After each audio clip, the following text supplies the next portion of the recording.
чакам пред Т-маркет да носят пратката, която с нощи дойде много късно и аз видях съобщение, чак вече в 10:20.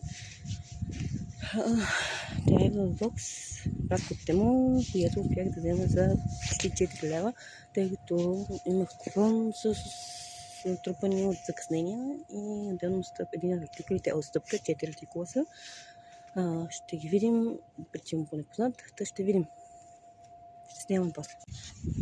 И така, ето я пратката, не е голяма, нещо вибрира. Ще видим какво вибрира.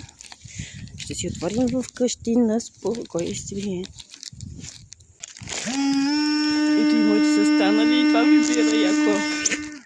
Вкъщи. Ще го отваряме. Почваме да я отваряме.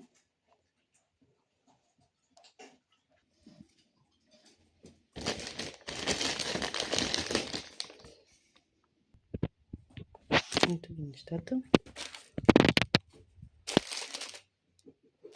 В принцип бях поръчала друг размер.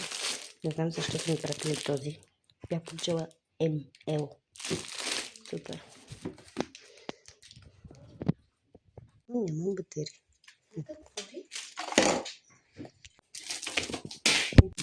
Телефона, на който са така сложен. Това се опитахме да тъцаме, но явно или не е зарядено, или не работи.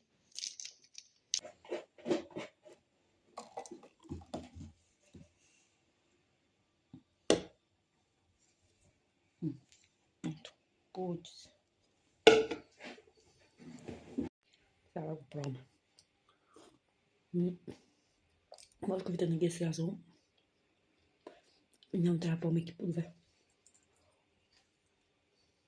Или още повече блендиране. Да.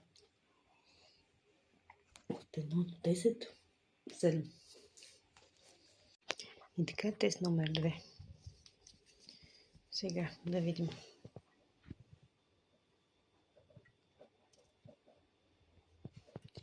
Иде.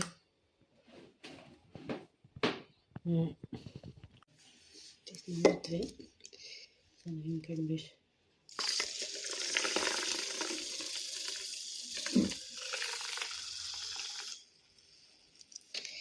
Не съм забрала да се снимали, направих мазъл, забрали.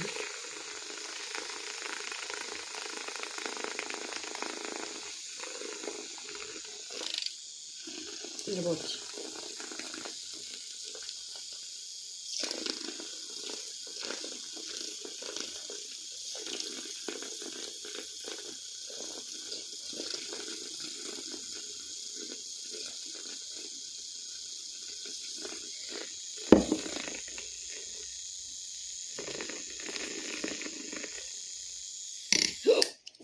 Направих мазъл.